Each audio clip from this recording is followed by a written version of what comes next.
Welcome all. Today, I'm going to speak about the relevance of the women's liberation movement for young women. I will begin by discussing what women's liberation is not, since so much of what passes for feminism in the mainstream is incompatible with the goal of freeing women from the shackles of male supremacy. I have selected 3 different ideas about feminism which are prevalent among young women, especially millennial women. I have selected them because these are the ideas taught in universities, are celebrated in culture, and are supported by global institutions like the UN. I will talk about each idea and argue why they provide young women with little scope for thinking about real change. The first is the idea that feminism is about choice, which means that individual women should be able to make their own choices without formal restriction or societal backlash. So women should be able to enter into marriage or engage in pornography-inspired violent sex acts with men if women so desire. In choice feminism, the goal is to liberalize the social scape in which women exist, because patriarchy is deemed to exist in the backlash to women's individual autonomy. This definition of patriarchy is persuasive in societies such as mine, where women tend to face greater surveillance from their in-groups, such as family or community. However, a consequence of locating patriarchy in the absence of women's choice means that those women, such as women of the global north, whose choices are sometimes tolerated, are then seen as free and ineligible candidates for feminism. But radical feminism, which is the feminist thought behind the women's liberation movement, tries to understand the social context in which women make choices, since we all exist in and respond to the context around us. And radical feminists find that the social context surrounding women, with its cultures, its economy, its sexual practices, and so on, is a system which requires women to service, to worship, and to fulfill men's sexual, emotional, physical, financial, and spiritual needs.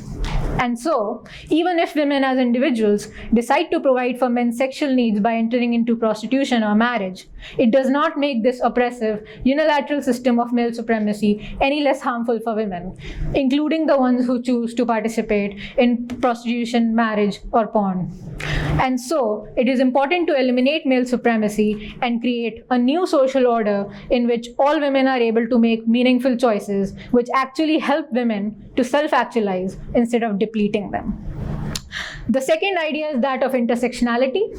Intersectionality means that the disadvantage that women face is composite and includes race, class, or disability. So women's oppression is not based only on their sex.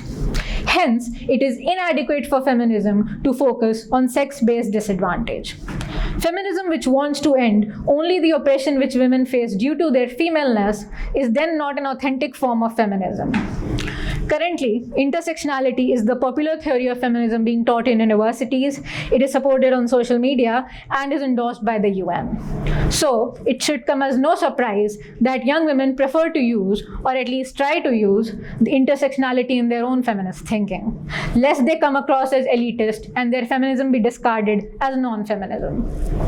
But the women's liberation movement has always demanded the abolition of practices like porn, surrogacy, and prostitution. And all these practices commonly prey on women who are disadvantaged by their race, class, or caste. The feminist position being that as long as these practices exist, racists and capitalists will continue to exploit poor women and women of color. An example is that of surrogacy in India, where socio-economically deprived women are regularly funneled into the surrogacy industry. Also, despite facing a composite form of oppression, all women still face a common thread of disadvantage across geographies. Women, whether they be of the global north or the global south, are demanded in prostitution, are vulnerable to rape and are raped, are beaten by men, are denied access to abortion, are sexually harassed, are dismissed as liars by their system, are tortured in pornography, and are belittled in religion. All of these things happen to women because they are born female. And as long as this common thread exists, feminism aimed at the elimination of sex-based oppression will remain important in and of itself. And that is why feminism, which is not intersectional, still very much is feminism. The third idea is that of feminism being about the equality of all genders. But for that to be true, gender has to be something worth fighting for. But as feminists always argue, it is biological sex, that is female humans, who need to be saved from gender, because gender is a system of harmful stereotypes about women. But in the present context, where gender identity has taken over academia, science, education, and the justice systems, millennial women and girls are being raised with the idea that sex is a spectrum and that gender actually means something felt by a person. This unscientific brainwashing of girls is underway in India as well, where the National Education Authority is seeking to introduce gender identity in school textbooks. But if generations of girls grow up with the idea that there are an infinite number of genders and that it is the job of feminism to ensure that all these supposed genders are treated equally, girls are unlikely to appreciate the importance of their life conditions as female. If these thinking blocks of feminism are lost, young women will not be able to grasp onto male supremacy as a problem which women need to be freed from. Also, a main contention of the women's liberation movement is that it is women and not men who are trapped in a social hierarchy. So, it is absurd to suggest that feminism also needs to fight for and include men in its politics, when men are the ones who benefit from the oppression of women. Surely, men will benefit as a result of the demise of male supremacy, as they will no longer be the oppressor group responsible for the selling, mutilation, and trafficking of women. Nor will men be groomed as young boys to derive pleasure from the sexual torture of women in pornography. So the participation of young women into the women's liberation movement, it is crucial to maintain a clear understanding of what gender is and which sex group it is that feminism is seeking to liberate. The core idea of the women's liberation movement is to free women, as they are everywhere in the world, from the supremacy of men as a whole in the society. That is why the keyword here is liberation and not equality, because women do not want to become a part of a system that harms us physically, depletes us mentally and emotionally, and deprives us of respect. Instead, the women's liberation movement wants to do away with male supremacy right from its roots. The women's liberation movement uses the word male supremacy to refer to social existence as we know it. So the multitude of social practices, institutions, and cultures work to lift men up, to allow men to actualize their capabilities, and to make use of this planet's resources. So the multitude of social practices, institutions, and cultures work to lift men up, to allow men to actualize their capabilities, and to make use of this planet's resources. And that is why the goal of the women's liberation movement is to free women of this system, so that women can start afresh, create social arrangements in which women can walk and run comfortably, in which women do not have to fear unwanted pregnancy, in which women do not have to let men penetrate them so that they are able to put food on the table, in which women do not have to spend days without food or water to coddle their husbands, and in which women are confident that their word has worth. To give an example of what the women's liberation movement seeks, I have chosen the topic of beauty practices. This is because women begin to engage in these practices such as makeup, dress, and long hair from before adulthood. And these practices exist, albeit in different manifestations across cultures. Also, though some of these practices like lipstick originated in the West, they are normalized in the global South as well. Most of the advertising related to fashion and beauty also targets the demographic of young women. So it's important for feminists to analyze these widespread, taken for granted routines that women and girls engage in. Under male supremacy, it is not enough that men have a superior social status to women. Our culture must also reflect this hierarchy and provide a constant reminder of the inferior status of women. And so, men get to keep their hair short, healthy, and out of the way, wear clothes made of good material which cover their bodies and protects against injury, carry their faces without the cover of makeup or cloth, and wear shoes which allow them to run, climb, and stand, all in keeping with men's status as the ones with dignity, liberty, and freedom of the body. On the other hand, women must keep long hair, which get easily damaged and are painful to comb out, wear revealing or skin-hugging clothes made of poor material, which are uncomfortable to put on and carry, are tiring, get in the way, and can cause injury. Women must also stand in heels, which are painful and prohibit movement like running and walking, and must cover their faces in makeup or cloth, all in keeping with women's inferior status as undeserving of dignity and the freedom of body. As is evident in these photos, regardless of what women are and from where they are, be it an accomplished sportswoman, a former prime minister, or an award-winning actor or singer, women must always provide a reminder of their inferior status through their appearance. Even women and men's handkerchiefs reflect the same, men's hankies being bigger in size, made of better material, and usable without embroideries on them, whereas women's hankies are small, made of thin, cheap material, and are heavily patterned, as if they were a showpiece and not a usable piece of cloth. But it is never easy for young women and feminists to criticize beauty practices or male supremacy in general. This is because male supremacy works not by constantly beating women into compliance, but by hiding and denying knowledge to women of their disposable status. The goal being that if women do not know what is going wrong around them, they would not be able to organize against it.